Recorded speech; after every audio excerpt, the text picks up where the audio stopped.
చేయదలుచుకున్నాడా పవన్ కళ్యాణ్?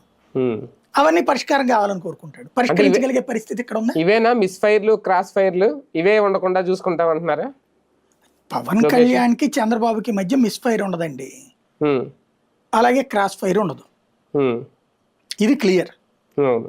ఒకళ్ళ కోసం ఒకళ్ళు సర్దుకుంటారు, అంతవరకు ఓకే.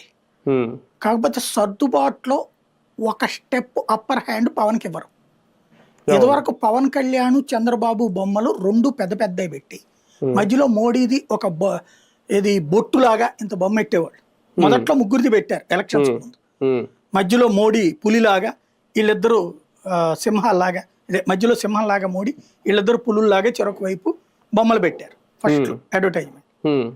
తర్వాతన మోడీని తీసేసి మోడీదినేమో బొట్టు పెట్టి వీళ్ళిద్దరు చెరొక వైపు రెండు సింహాల్లాగా చూపించారు. ఇప్పుడు చంద్రబాబు నాయుడు బొమ్మ పెద్దది ఉంటుంది, పవన్ కళ్యాణ్ బొమ్మ పొట్టు అయిపోయింది. ఇవన్నీ సైమల్టేనియస్గా జరిగిపోతున్నాయి. ఎవరైనా ఆపుతున్నారా? దానికి అభ్యంతరం ఎవరైనా వ్యక్తం చేస్తున్నారా? ఇవి కింద స్థాయిలో అసంతృప్తులు నడుస్తుంటాయి బేసిక్. అలాగే తెలుగుదేశం పార్టీ నేతల్లో ఉన్న అసంతృప్తిని కూడా క్లియర్ చేసే ప్రయత్నం లోకేష్ గారు చేస్తున్నారు. అది ఇప్పుడు అమెరికా వేదికగా కూడా మొదలు పెట్టారని ఎందుకు అనుకోకూడదు? అసంతృప్తి ఏముంది వాళ్ళకి? వాళ్ళకి అసంతృప్తి ఎవరి మీద ఉంటది? జనసేన మీద అసంతృప్తి. జనసేన అధికారంలో లేదు కదా.